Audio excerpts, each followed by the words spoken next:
live via Skype. It's the Hashtag Wrestling Podcast. I'm your host, Turnbuckle Jim, and with me, as always, Yukon Cornelius. No, Fast Count. yeah, it's not the holiday season anymore. It's a brand new 2016. Welcome to you. This is almost our second year of doing this whole thing, isn't it? A little bit over that, I think. I think, well, I have to go Give back. or take. Yeah, I think we're a little bit over that.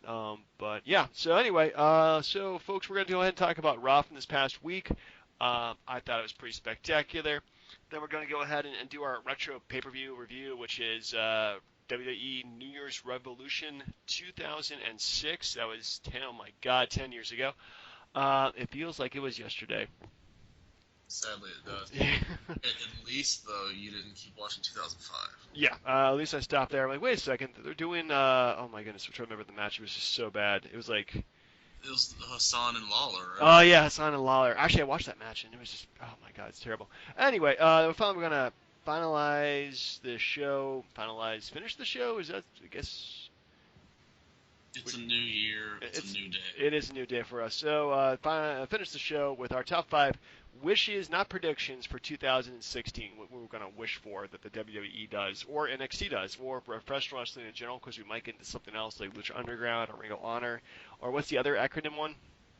Oh, God. No, it said, what, Ring of Honor, TNA, right? Yeah, I was thinking like TNA. Anyway, so ready to do this? What about Lucha Underground? I mentioned Lucha Underground. New Japan? Yeah, but does New Japan even come on, like, besides internet? Who cares? Yeah, anyway. So anyway, let's start with Raw for this week. Did you get a chance to watch all of it on Hulu, Brian? It's actually running as we speak. I'm in the middle of the New Day versus Kalisto Dudley's match. Okay. Which I thought was... But I know everything that happens. Okay. Well, let's just run by the stuff that I thought was good from the show. I watched most of it myself. I think I missed part of the first hour, like the whole Dean Ambrose versus Kevin Owens thing versus Neville, who's just poor guy. Neville never gets a break. So yeah, I like the Becky Lynch versus Charlotte match. I thought that was very solid. Yeah, they actually gave Becky Lynch like an entrance with the whole pyro and the smoke and all that. I like the whole, like, they're getting more into the steampunk kind of thing. And true story, I did go to a steampunk themed Christmas Eve party this year, so I can really dig the whole, like, gears in the background and the steam coming out. No, that was kind of cool. I mean, it's not like that's her gimmick, but it's like something she brings to her entrance, but I think that's kind of fun. Honestly, I thought you said Daft Punk. I'm like, what? It could have been a Daft Punk steampunk party. That would have been interesting. What about a Daft Punk CM Punk party? Ooh, that would have been epic.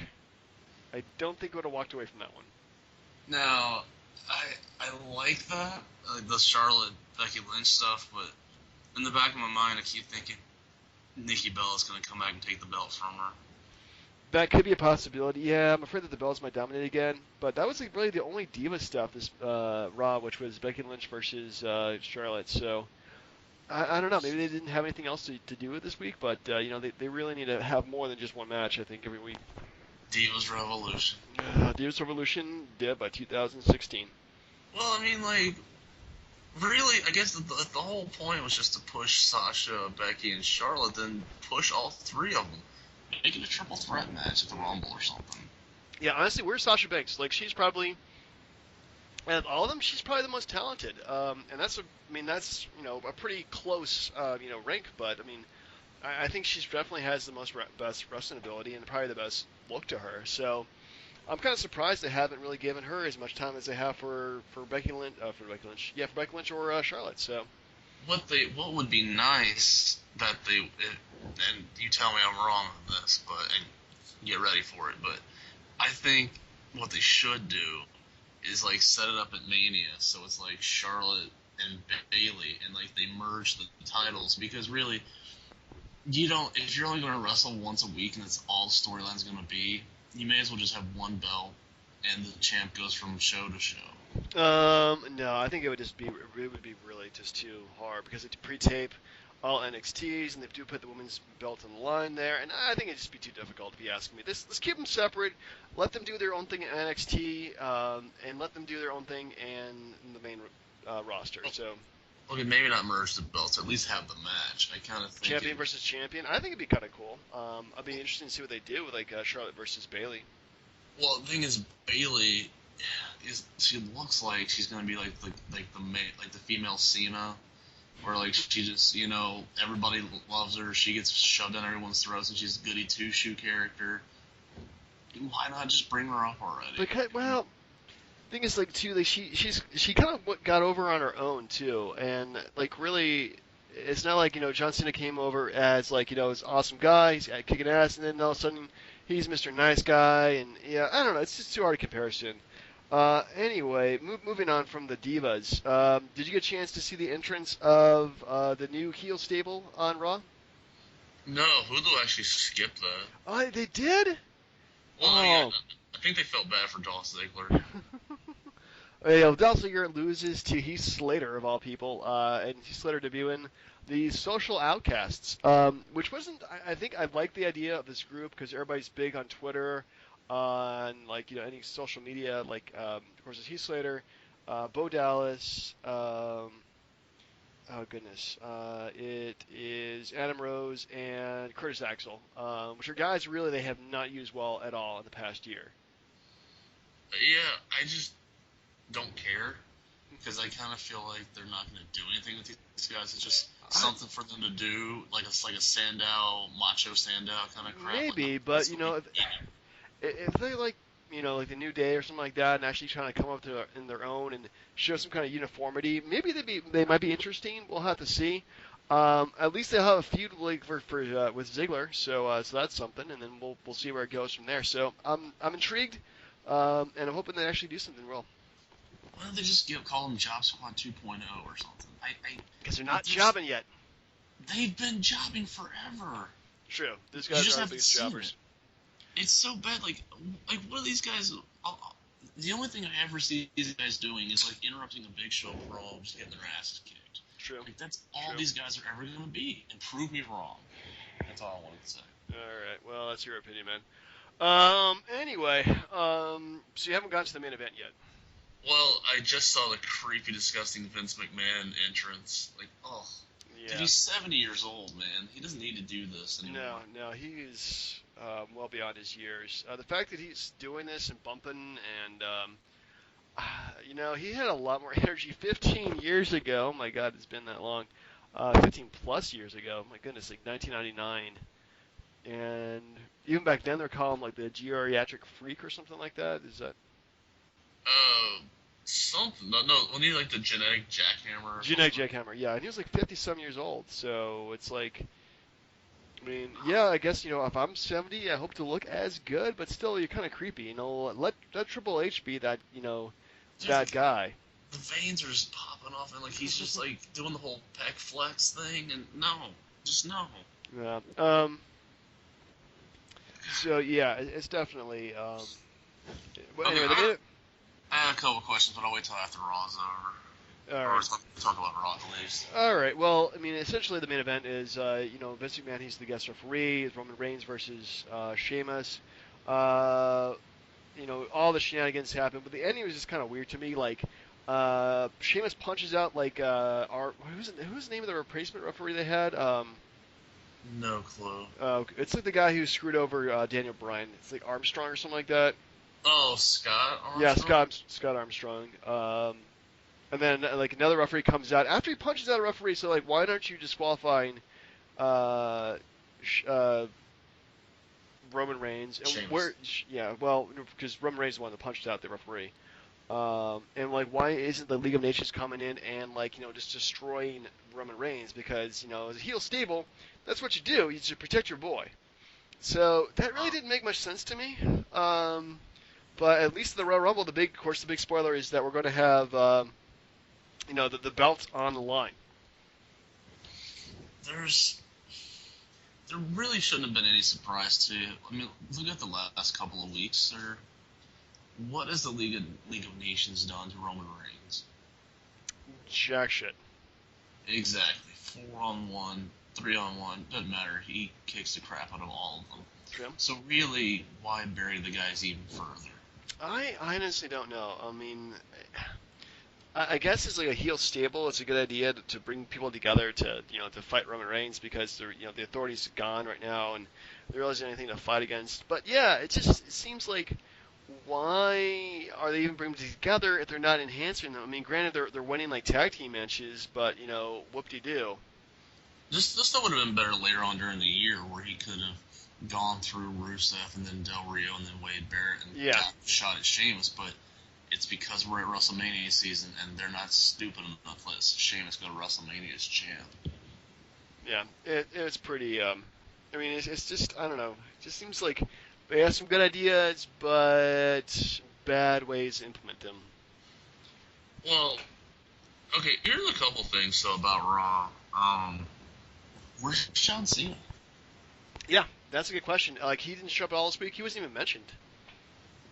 Yeah, so he goes like, "Oh, look, I'm back," and then he doesn't show up. Yeah. Yeah. It's just that's a big question.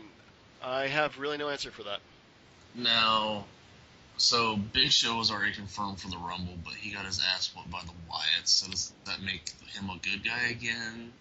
Or just I think it's just another victim of the Wyatts. I mean, honestly, the Wyatt family, like, I think their gimmick right now is that they're just tweeners and they'll beat up anybody, whether or not they're heels or faces. They'll just beat up anybody in front of them, which is fine with me. I like that kind of gimmick, and I'll let you cheer for the Wyatts or boo the Wyatts at the same time. Okay, so we've got the Wyatts, all four of them, Jericho and Roman Reigns are the only ones, and Big Show, I guess, the only ones that are in the Rumble right now. Let's see. Yeah, the Wyatts, Roman Reigns, Jericho. Yeah, that's the only ones that have been mentioned so far. But I'm assuming that pretty much, most of the roster is going to be in the Rumble. Well, you don't want to. I don't know. Do you really want like Adam Rose or Curtis Axel saying they finally got a WWE title shot? Well, everybody's got a title. I mean, there's like 29 other guys having a title shot. It's really over the top battle royal for the belt. So I don't know. I mean, And here's another question for you, sir. Where's Triple H? he has been injured except when he showed up for the one NXT pay-per-view. So Vince McMahon can take a punch better than Triple H? Well, you remember Triple H was put through a table, speared multiple times. He was like, it was not like he took a punch. Like he I would say legitimately, but in the story of wrestling, he got his butt whooped by Roman Reigns. Yes. Now let me ask you, sir. What kind of odds do you put on Triple H putting himself in the Rumble match? Man, I'd put it even. Like I'd say, I don't think he's gonna announce it, but he'll show up for the Royal Rumble. I think. As a surprise return entrant? I am the game. He's only won it like what, 11 times, 14 times? What, the title? Yeah, 13. 13 times. Man, you kind of forget sometimes. Yeah, I shouldn't know it, but How many yeah. guys has he buried on his way to becoming the biggest heel in the company? Oh my god. You know what's sad? I think I could tell you every person he beat, but that's neither here nor there. Yeah, let's not go there. It is not our. Yeah, we'll do a show called Stuff That Brian Knows They Shouldn't Know. Well, we really need to do our WCW How the Hell It Failed show. As well as the stuff that Brian should not know but does know show. But we're going to go ahead and end this part with, well, I mean, you didn't see all of Raw, but what you've seen so far, would you give it a letter grade? I give it a solid B. Now, a question for you again. I'm sorry. You ask all these questions from man. It's ridiculous. I'm excited though. You are excited. Are you watching or plan to watch the SmackDown on USA show? Thursday night. I really have no plans. Yeah, actually, they have two big matches on there for the IC title and for the Women's Championship title. I'm intrigued, so I might be watching it or checking it out on Hulu the next night. I'd like to hope that they do more with SmackDown now that's on the USA Network instead of just, throwing tag matches and having no storylines on the show at all. Yeah. Yeah, I mean, wish they would actually do something with SmackDown. Because remember, back in the day, when they did the brand split, it was a very solid, like, you're a Raw guy or you're a SmackDown guy. And, when we crossed over, it was a big deal. But, I mean, of course, then it became so fluid, and then ECW showed up, and then everything just went to crap. But yeah, I wish they would do more with it. Make it like they have like a SmackDown champion or something like that. Not like a title champion, but like a defender on every single SmackDown. You have So matches with guys we don't really see on Raw. So I'll definitely, yeah, I think I will check it out. maybe they'll bring back the TV title. Yeah, I'm gonna give Raw a solid B plus. I think I was very entertained for most of it, and there really wasn't anything that really. There was very few things that bored me. I mean, I hate seeing the same segment over and over and over replayed, but overall, I mean, for 3 hours, it was pretty solid, and I think they're doing definitely laying the groundwork for maybe something like making 2016 more interesting than 2015 was, because I think we're definitely seeing Vince McMahon being a lot more desperate than he used to be. Agreed. Do you get the impression? I mean, because he's bringing back Brock Lesnar next week. He's putting the belt in the Royal Rumble match. He's doing like championship matches on Raw, which they haven't done in a long ass time. Um, and they're actually like maybe a bit more creative, I guess, and giving guys who wouldn't normally give shots, and giving them some shots. So it's maybe 2016 will probably be a better year for wrestling than 2015 was. And okay, look, to be fair, the only reason I called the title match on Raw is because they have a habit of doing that. So the only reason I'm saying just hold tight on title matches being on TV like this, because like they had a New Year's match a few years ago where it was like Morrison versus Miz, and I think they had CM Punk and Ryback or something. So like they have a habit of doing the New Year's kickoff with the title match. Right, and then actually do anything with it. Well, we'll have to see. Let's see. We have 2016 is going to be a long ass year. We're only, oh my goodness, only 5 days into it. So what? Are you being Sorry, assaulted over there? Yes, by a microphone I see. and two turntables. Now, so what I'm wondering, sir, Yeah. is do you like that the title is on the line in the Rumble, even though I totally called it? Yeah, I guess I do. I mean, I hate to say it, but I really do because I'm hoping that Roman Reigns is not number one. Because obviously, Roman Reigns is going to win it, but have somebody else beat it. Have Brock freaking Lesnar get the title, and then Roman Reigns has got to take on him again at WrestleMania, and so that will be even more exciting than it was last year, which was just like, he's this guy they've been pushing. Now he's a former champion going for revenge, getting his title back. Well, what other way would you screw Roman besides put him number one? Like, hey, we took your belt, it's on the line, you're number 19. Like, I don't know. I think he has to be number one. Yeah, well, we'll have to see.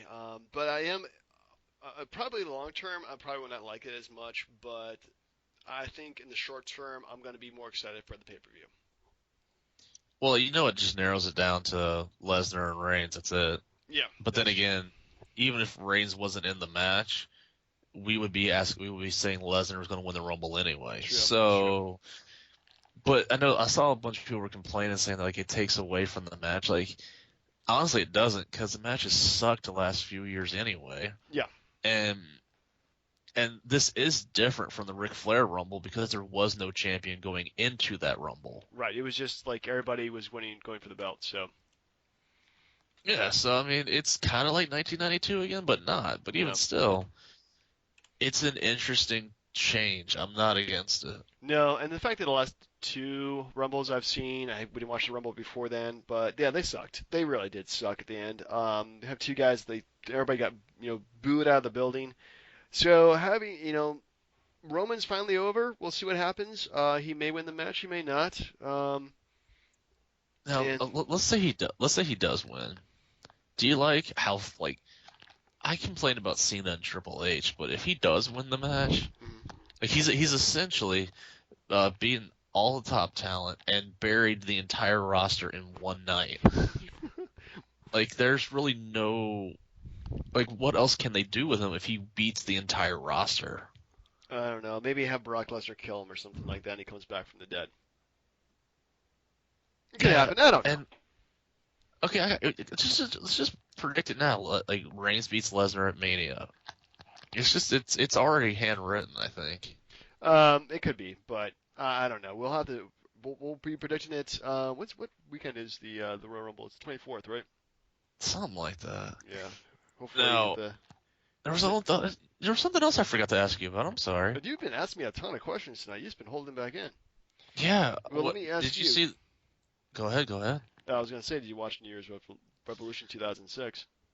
A little bit of it, but to tell you the truth, I remember the whole thing, Oh my sadly. God. So I owned it on DVD, and you don't forget one of like the biggest moments in wrestling history, sir. Edge wins the match, wins the title via Money in the Bank, which is the biggest cop out ever. Anyway, let's just go through this. Actually, before they do that, what's your question you have for me? Did you read the story about AJ Styles coming to WWE? Well, the fact that the WWE.com is posting that on their website, yeah, it's going to happen. So it's the whole Bullet Club, but then it brings back Luke Gallows Yeah. and the other guy, but it's AJ freaking Styles. But is he main roster, or do they stick him on NXT, which is basically TNA Light? I think they're going to be putting him on being an NXT because I mean you got Samoa Joe there, you got you got Finn Balor who was part of the Bullet Club, so yeah, this is I mean it's I think it's probably the best fit for them. I so disagree. I think AJ needs to be on the main roster. Well, Like everyone knows who he is. Like even like regular WWE fans have some clue who AJ Styles is. I don't know. You don't think He's the phenomenal one. Come on now, dude. He's got to get a shot. He's uh, got to get it. Put him in the Rumble. yeah, maybe. Anyway, so New Year's Revolution 2006. Yeah, actually, I watched this Saturday, even though I started watching 2005, which I thought we were going to watch because you said it was the first one, and I ended up watching. No, I stopped because I was like, dude, it's the one where Edge beat Cena, and that was not 2005. That was a horrible pay per view. That was, but they also have Money in the Bank matches though, not Money in the Bank, but Elimination Chamber matches. So yeah, I don't know. This was okay. I mean, it wasn't like the best pay per view I've ever seen, but well, let me just go through this match by match. So we come to you from beautiful Albany, New York. Ugh. And just for history's sakes, this is a Raw exclusive pay per view. It is Raw exclusive, so they actually had a pretty deep roster with able to do it just with their talent. But so we have opening match: Ric Flair, Intercontinental Champion, defeated Edge with Lita via disqualification. Ric Flair cut himself open wide, bled all over this match like a stuck pig. Does that surprise you at all? No, Ric Flair bleeds in every single match. I said hello to Ric Flair and he started bleeding on me. Did you go when you watched and you're like, he was the Intercontinental Champion? No, I remember he was Intercontinental Champion. I was still watching at this point. And they gave him the belt, like, it's pretty much just like, say, hey, you know, you're the champion for so many years. Here's the Intercontinental Champion just to give you a kind of a handout, I guess. A 56-year-old Intercontinental Champion, though. Well, stranger things have happened. Well, yeah, and then if I remember correctly, Edge just saved Lita from Flair, and that was about the extent of that. But Yeah. did you know like the feud, like the whole thing going into that match, where like, I guess Flair was like arrested for like reckless driving or something like that, and like he wasn't allowed to talk about it, so he was like quiet on TV, but like Edge would like cut promos making fun of Flair and his legal troubles and like just bringing his whole like real life stuff to TV. It was actually pretty good. I barely remember that. It wasn't. I remember seeing some promos of that, but yeah, I don't really remember that whole feud there. I mean, it's interesting that they kick off the match with that, or kick off the pay-per-view with that match, because Edge has got the Money in the Bank. So what is he gonna do? I think he's gonna hold on to it to WrestleMania. Maybe. Anyway, so next up we have a women's championship match: Trish Stratus versus lesbian stalker Mickie James. Oh god, that was so good. Like the whole kissing under the mistletoe. Come on now. Yeah, their feud was actually pretty memorable, even though it was really kind of fantastically creepy. But yeah, I mean, I like this match. I thought they're both pretty solid wrestlers in comparison to that point. So it really kind of shows you what they're really lacking for the Divas division, besides lesbian storylines, which please do not use those again. Even though they do turn us on, there's a time and place, and this is not it. But it wasn't like blatantly just like, hey, let's watch them make out and get it on. It was actually the whole crazy stalker, which led to a really good WrestleMania match. True, which true. is the only time I've ever remembered a Divas match being edited on the DVD. I'm just putting that out there. True. But anyway, this was pretty solid, and Mickie James and Trish Stratus are pretty much at the height of what they. Well, I mean, Mickie James has a pretty good career. After this, Trish Stratus is been going for about, oh my goodness, 7 years at this point. She had a pretty long career in the WWE. Yeah. You didn't tell me that Stephanie McMahon's boobs almost fell out of her top. Or Her boobs are huge, man. I was like, wow. I was just like dumbstruck. But yeah, I didn't tell you about that, did I? All right, fair enough. We're back. Anyway, so next up, Jerry Lawler defeated Gregory, not Shane Helms, not the Hurricane Helms, but Gregory Helms. Yeah. Lawler for some reason kept getting matches on those pay-per-views. I don't know why. I didn't care for it, but just like they used in the build Hassan up the year before, they built up Gregory Helms to win the Cruiserweight belt at the Rumble. So it was just to get his character fresh with the fans. I guess so. I don't know. I mean, it was, it was okay match. It was nothing great. But next up we have Triple H defeated the Big Show, and actually was more of a brutal match than I would expect, with Big Show having the cast and then getting the cast taken off, and looked like he was actually legitimately like hurt on his hand, like he was like showing bruising and everything on the hand. Yeah, I think that what happened was Triple H like smashed it with a sledgehammer or something like that, and then he had to wear the cast, and then they kept billing it as, well, now Big Show has a weapon to use against Triple H. Right. And then Triple H beats him. Yeah, he does. But it was an entertaining match. I mean, it was still pretty brutal. It made Big Show look like a big old baby. Speaking of big old babies, we have Shelton Benjamin with Mama Benjamin defeated Viscera after Viscera, of course, hits on Mama Benjamin during one of the backstage segments. Dude, that was... I don't know if that's ever mentioned in one of those McMahon being a racist things, but that is clearly McMahon being a racist. It really is. Mama Benjamin is definitely a McMahon idea. The fact that Shelton Benjamin, a successful African-American athlete and wrestler, has to have this really stereotypical, manager who, is, of course not really his mom, but, that was kind of uncomfortable. Definitely not something I think you could pull off today. Well, the thing was, like, Shelton wanted to use his actual mom, but they turned it down because she was actually smart, and they wanted someone to be a little dumb and goofy. Well, oh lordy, oh lordy, Shelton Benjamin, they feeding you, boy? Oh my god. Oh yeah, the freaking that's so bad. But as far as the match goes, no, just no.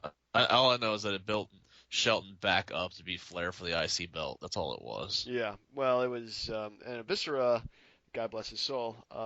He was just never really something in the ring. So Shelton Benjamin was essentially wrestling a 400-pound broom. But at least he wrestles well enough to make it look a decent match. So the world's largest love machine, Viscera. Yep. Next up, I'm sorry. I feel bad. You can say what you want about that gimmick, but it beats the shit out of Big Daddy V. Yeah, I'll agree with you there. Big Daddy V was really uncomfortable. He had some serious man boobage. Like, his man boobs are bigger than me. He had back titties. Yeah. Anyway, so, and speaking of titties, the next match, we have a Braun Panties Gauntlet match with Ashley Massaro, defeated Maria, Tori Wilson, Victoria, and Candice Michelle. And essentially what is just, blatant TNA. Yeah. Well, it's just like, I think Well, no, hold on. She beat Victoria, though. Victoria's the last one, I thought, right? Trying to remember the order. It might have been, I think it was Victoria, because Victoria wasn't actually, like, wearing, like, lingerie. She was actually, like, wearing this, like, nothing special underneath her gear, so. I mean, this were the times where they did the Diva search and they had the models and the Playboy and everything like that, so none of this should surprise anybody. No, not really. It was, well, I think pretty much at that point, they didn't go, like, PG until, like, 2008, 2009, right? Something like that. So you're a few years out away from that, so, and ECW was going to start up, and they try to go kind of towards the TNA stuff, but yeah, they kind of got away from it after that. So, yeah, anyway, Next up, we have our Elimination Chamber main event, which was John Cena, the champion, defeated Carlito, Chris Masters, Shawn Michaels, Kane, and Kurt Angle. Now, the Shawn Michaels thing was like he was just getting screwed by McMahon anyway, so which led to that WrestleMania 22 match. But if I'm not mistaken, it was down to Masters, Carlito, and Cena. It was. And then the Masters and Carlito screwed each other over, and then Cena beat Carlito. Yeah, well, I think Carlito screwed over Chris Masters, and then John Cena beat Carlito. Yeah, it's weird. And then Carlito and Masters became a tag team, but whatever. Yeah, I really couldn't. Well, I mean, those two guys really. I wasn't really caring for either one of them. Really not. Especially Carlito had like the. I just didn't get his gimmick. You know, it's just like he's from the Caribbean. He eats apples. He's not cool with stuff. I don't know. It just like it never really clicked with me. But he was gonna spit in your face if you thought you weren't cool. What a dick. Hey, to be fair, he's the only guy that has won titles on his first his debut, which was on SmackDown against Cena for the U.S. belt, and then when he made his Raw debut, he beat Shelton Benjamin for the IC title. Yeah, but how many world championships did he have? But see, how many does Dean Ambrose have? Yeah, it's like, but do you have to be a world champion to be a success? I mean, Roddy Piper, right? I mean, yeah, okay, I'll give you that stuff. But I don't know. He just never really clicked for me in the end. Well, no, and nobody did. That's why like they broke him off from his brother Primo and kicked him out. Yeah. Yeah. But as far as the match goes, I thought it was decent, but in no way in hell did I expect what would happen after that. Oh, and do you remember Kurt Angle during this time too? Like he had Daivari as his manager, and he was all like hating America and everything. Yeah, like and his then, promo was really weird. He was like, "I said Jesus sucks. Then we're gonna lose the war in Iraq." I mean, it was just like a completely just like everybody hate me kind of promo. Yeah, You know. Sorry, go ahead. I was gonna say like this is pretty much his last year in WWE, if I'm not mistaken, right? He doesn't make it past the summer, but Yeah. it was funny because 3 weeks later, like he's defending the world heavyweight title at the Rumble against Mark Henry. So it's like he goes from hating America to loving America to being the world champion and fight Mark Henry. Well, Crazy. You gotta pay attention week to week. Anyway, so the last match, of course, Edge cashes in his Money in the Bank championship and beats John Cena to win it for the first time. And it took two spears, because it was Super Cena, and even after a chamber, one spear is not enough to beat a bloody John Cena. Yeah, they have him with 2 or 3, yeah. Give me a break. Like, that thing was great. So you're breaking up there, Bri. It seems like it's been a cop-out over the years now, but when it first happened, can you hear me, sir? Hello? Yeah, I Is can this hear thing you. on? Yeah, can you hear me okay? All right. Yeah. So basically, what I was saying is it was big at the time because it was the first time that it ever happened, and people were waiting on him to do it, and then he finally did it, and I thought it was fantastic. Like, not just because it was time for Cena to lose the belt, which it was, but because it brought a new change to the roster, even if it was just for 3 weeks when he lost it back at the Rumble, but he had the highest ratings of anybody for like a 10-year stretch. It was crazy, and it was actually cool because me and Travis went to the house show where he defended the belt as champ against Cena. So I thought that was fun, but you can tell me what you want, but I still think that was a fantastic. It never happened before. I thought it was pretty good. Yeah, it has become cliched now, so I guess when it happens for the first time, it is kind of interesting. So. Yeah, go Edge for beating John Cena with the cash in for the Money in the Bank. So, well, it's changed a lot of things because honestly, would he have gotten a shot without the thing? Sure, but it would have taken longer. Just like like RVD. Would RVD have gotten a title shot without Money in the Bank? I don't know. Like booking wise, yeah, he would have gotten a shot. I'd like to think that it helped. It helped enhance some of their career, not like Jack Swagger or Sandow or whatever, but some of them hurt. some of them did not help. So, Yeah, I mean, this is one of those cases where they gave a major push to somebody who, hasn't really been pushed to that level before. So, okay, good for him. He goes to the next level. So, yay. And then 10 more title reigns in the next 5 years. That's what happens when you change the belts every 5 weeks. Anyway, so overall grade, I'm gonna give this a B. I thought it was okay. It wasn't horrible. It was just above average. Well, I gotta give it an A. Simply for the edge factor. Just for the edge factor, you are a horrible human being. Well, I mean, fine, then the bra and panties match too. Yeah. Okay, that Uh, was titillating. So anyway, so we'll finish up with our top five. I guess wishes for the next 2000 for next year 2016. What we not we're predicting because these are pretty much like maybe outside the realm of what's going to happen, but stuff that we want to see happen. So you go first. oh, easy. John Cena retires. And okay, let's think about it this way. He's already starting to do movies and TV shows, and like he does hosting stuff on the Today Show or whatever. Let's just call it what it is. He's phasing himself out because he's done everything he wants to do, and they're trying to push Roman as the next Cena. So honestly, I don't think he's really needed it anymore. Well, that's an interesting thought, but yeah, I mean, I really would like to see Cena move on. He's definitely done everything possible in wrestling, so you can't ask for a better career than that. I mean, literally, you cannot ask for a better career than what John Cena's had. If anything, if he doesn't go, then he needs to start putting people over without having to beat them in return, like a la Chris Jericho. Yeah, true that, true that. Well, my biggest wish, well, not my biggest wish, but wish number five for me. I'm gonna go with. I'm hoping that the whole heel stables, I guess factions kind of pan out. They keep them around for a while. They could become part of the show.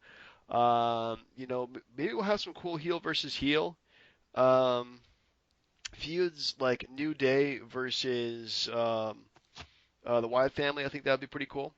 Um, so maybe they'll stay around for a while. I don't know. Like if you put New Day with the Wyatts, it's just the New Day's kind of childish. Yeah, You would just it would ruin their gimmick. The Wyatts would crush it. I don't know. I think it'd be pretty funny. Anyway, so you're number four, wish. Or Uh, just wish number two. We'll just count down. Count down. So wish number four. I don't know. That I'll go with yours. Vince McMahon retires Mr. as Man well. retires. Well, retires from the booking end aspect. Yeah. Well, I mean, in general, I mean, what else does he need to do? It's just if you see how well NXT's done when he doesn't lay a hand on it, as Yeah. opposed to what the main roster is, it's all about a 70-year-old man being out of touch, and that's it. Yeah. I mean, does he really think we want Roman shoved down our face? No, I don't think he's 100% ready for it, but that's just me. McMahon's best days are like well behind him. This isn't Hogan, HBK, Bret Hart, or Stone Cold anymore. Yeah. Yeah, that's true. I mean, it is really hard to find the next big guy. But Roman, if he's well written, I think he would be a good champion. But if he's poorly written, then forget about it. This is going to be a terrible year. My number four wish. Yeah, I'm going to go with making the WE more like NXT. Much more consistent storylines, better writing. Just have it things. I wouldn't say simplified, but just make it easier to follow for the average fan. And just have put out there more wrestling on the show, and have a lot more like personality and gimmicks behind each of the wrestlers. Just give them some more backstage segments too. That's like the one cool thing about the Rumbles. Usually those Royal Rumble promos. Mhm. They should do those too. True that. True that. All right, so you're number three. Uh, they don't bury Seth Rollins when he comes back. Like, I don't know when he's coming back, but if Roman Reigns is not a heel by then, I'll be shocked. So I just hope they don't use Rollins to put Reigns over. Rollins should be the one to take the belt off of him if he doesn't lose it beforehand. Right. Well, my number three then. I'm hoping that Sami Zayn comes to the main roster, feuds with Kevin Owens, finally gets a measure of revenge for the way that Kevin Owens treated him in NXT, and then wins at least the Intercontinental or United States Championship. Honestly, he should have a match with Cena where he doesn't jack his shoulder up. Well, his shoulder was already jacked up before the match, but he still wrestled through it anyway. Fair enough. Yeah. Well, that actually helps with another thing. They should merge the IC title with the US title. Yeah. Well, this could It's only the, happen. it's the same people wrestling for the same belts. If you had two shows, I get it. But you have one show. So One only heavyweight champion, one mid-card belt, one tag team belt, one women's belt. Call it a day. Well, the U.S. title is the only thing linking us to the past with WCW. So I like to keep it around for just that reason. If they kept the old belt, yeah, but this belt's been the one that was around when Stephanie brought it back as SmackDown GM or Yeah, whatever. that's true. At least they bring out as the Canadian champion. Yeah, I mean, and then Cena had the stupid spinner belt. You know, God, the spinner belts. I know how much you enjoyed Uh, those. yeah, freaking hate spinner belts. Anyway, so is it my go for this one, number two? Yeah, go for it. Let's see here. Bray Wyatt actually gets a push and gets about elevated to the main event scene. He will. He's going to. If Roman keeps the belt, he's going to have to feud with Bray at some point. Yeah. At least you'd think so. But then they have to build Wyatt back up again just so he can lose to Roman Reigns. And I've started to think about this stuff. Is this any different than like when they built up like a Bundy or a King Kong Bundy or Boss Man or like a DiBiase just to feed him to Hogan like Mr. Perfect or something like that? Yeah. It's kind of the same way. I mean, they just build them for that one match. They had the match, and then they're pretty much de-elevated from that point. So. So I mean, is Bray Wyatt any different than they are? You'd like to think so, but it's just one of those things where I don't know, because every chance he's had to get pushed, he hasn't been given the Dolph Ziggler treatment. But damn, if it hadn't been rough for Bray Wyatt too. Yeah, he's been really, really up and down in terms of that. Agreed. Yep. So, are we yours and mine at this point? I think it's mine again. Yeah. I want Dolph Ziggler to quit. I do, and can you blame me for saying that? Like, he just re-upped, and he's losing to Heath Slater to build up a jobber heel stable. And then he was in a bad storyline last year with the whole Rusev Lana Summer Rae thing. Don't forget Tyler Breeze. Yeah, oh yeah, okay, the king of cuteness or whatever, prince or whatever. And he hasn't done crap since he was the one that single-handedly beat the Authority at the Survivor Series thing. Yeah, that's kind of. I mean, they gave him that win, and then they haven't done anything with him.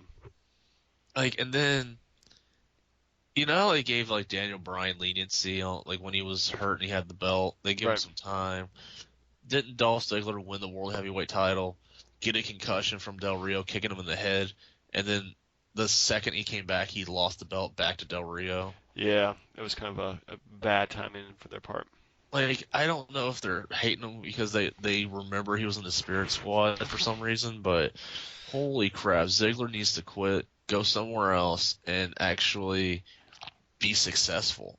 Because clearly at this point it's just about the money. It has to be. Yeah, well, they're paying me millions of dollars to go out and have, at least wrestle and have fun, and I don't know, it's still a bad idea. Yeah, but a paycheck is great, but if you're miserable, you're gonna hate your job.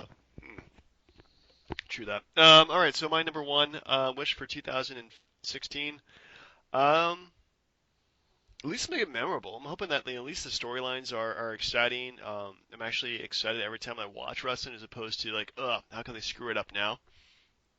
So I think it's gonna be pretty. I'm hoping beyond hope. I'm wishing beyond wishing that they actually get their act together and make it an exciting product for in WWE. I mean, NXT has always been great. They're still bringing it, stay great, but the main roster, they really need to improve how they're booking that. Agree. Mine's a little convoluted, but just bear with me. I want them to stop calling it the WWE Hall of Fame, call it the Wrestling Hall of Fame, actually build a Hall of Fame, and make it look like something that people would actually want to go see. Put it with the NXT Development Center down there. I can care less. But like, you got Flair going around like with like I'm a 2-time Hall of Famer. Really? That doesn't make any sense. You shouldn't be a 2-time Hall of Famer. You're Ric Flair. You're already in. It's like giving Nash a Hall of Fame for being Diesel, Oz, Kevin Nash, and then oh hey, he was in the Punisher movie. Let's give him something for that too. Why not? Give him a little celebrity ring to that. Just if they made an actual Hall of Fame, that would be better because you would actually explain so much more, and people would go see it. And as far as this year goes, I don't know what you think, but I kind of think they're going to put Sting in already. Yeah, I mean, it's pretty much a shoe-in for that. But yeah, they should call it the Wrestling Hall of Fame as opposed to the WWE because they're putting in guys who have never competed in the WWE. Even though a lot of them have crossed over quite a bit. But yeah, they'll have success in one company. Yeah, they'll put them in the ring in the Hall of Fame. And yeah, I agree with you there. And I want an entire different selection committee for it, like to where like Lex Luger isn't held out because he jumped ship and ran the Nitro on the first night that it came on TV and burned McMahon. Yeah. Or you don't have to wait till Savage dies to put him in the Hall of Fame. You know what I mean? Like, and then we wouldn't have Coco Beware. Yeah, what is Coco Beware doing in there? Seriously. Yeah, so like an independent person who rules like, I think that person had a good enough career. That's it. That's it. Agreed. So next week, Raw again, and then we'll do a top 5 list in the meantime. Sure. I was trying to think of what would be good here. I was thinking we should do a Royal Rumble because we're going to Rumble season. Yeah, we are going Rumble season, and Royal Rumbles are very fun to watch. Unfortunately, we're also going football season too, so it does take up some of my free time watching during the weekends. Well, just because once every leap year the Redskins make the playoffs. Do you like that? Dude, I'm telling you, they're going to overpay for him, and he's going to suck. So enjoy the playoffs while you have it. At least you made it. Congratulations. Yeah, at least we have a head coach who's going to be around next year too. Fuck the Cowboys. Fuck the Cowboys. No. All right, let me give you a few options. Let me know what you think. All right. I was thinking like 90. Oh God, no, 2000. The one where The Rock wins. Okay. There's 2005, the Batista win where McMahon blows his knee out coming into the ring. Yeah, I remember watching that one. Yeah. Or just for an honest perspective, 2011, the only 40-man Royal Rumble match. Ooh. You know what? I haven't watched anything from the 2011 period, so let's just watch that one. Okay, and keep in mind the commentating's gonna be the worst you've ever heard, though. Oh, who's on commentary? Well, it's Lawler and Cole, but it's building up towards their WrestleMania match. Oh. So you're gonna hear them you're gonna hear him basically suck off the Miz while him and Lawler fight each other the whole night. But other than that, well, it's got CM Punk in it, so I'm going with that. There you go, sir. All right, well, for the Hashtag Wrestling Podcast, this has been Turnbuckle Jim. Fast Count Brian.